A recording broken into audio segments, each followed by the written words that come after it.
So what we have here today is a stick blender motor, and these things have got 2 speeds, so you can run it either at half speed or at full speed. Let's have a look at the scope to see how they're doing it. So I've got my CT set up as per normal convention. Let's see what we get on the scope. So we're going to go half speed. They are using a diode. Let's go full speed. There's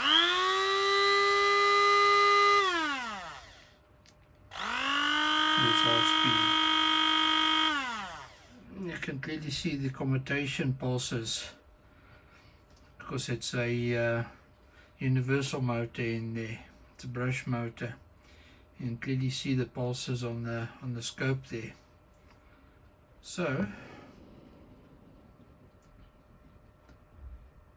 that is how they are achieving 2 speeds on the stick blender motor.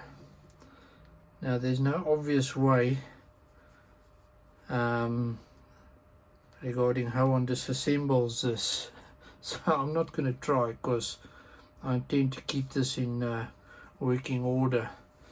There's no screws. I presume that if I peel this cover off here, there's probably screws over here, but I'm possibly going to ruin it by disassembling it. And this is a working kitchen appliance, so we're not going to do that, but we know that it's got 2 switches in there, and one full speed puts full AC on the motor, and half speed puts half wave onto the motor via a diode. That's how you get half speed out of it. So that's what's going on inside the stick blender motor, and now they achieve half speed. It's not something an inverter would like. We know this. It's intended to be run off mains and that's it. Alright, so that's going to wrap it up. This was a quick little video on how the stick blender gets controlled for 2 speeds. So ladies and gentlemen, take care, have an awesome day further. I shall see you next time for more awesome stuff. Alrighty, bye.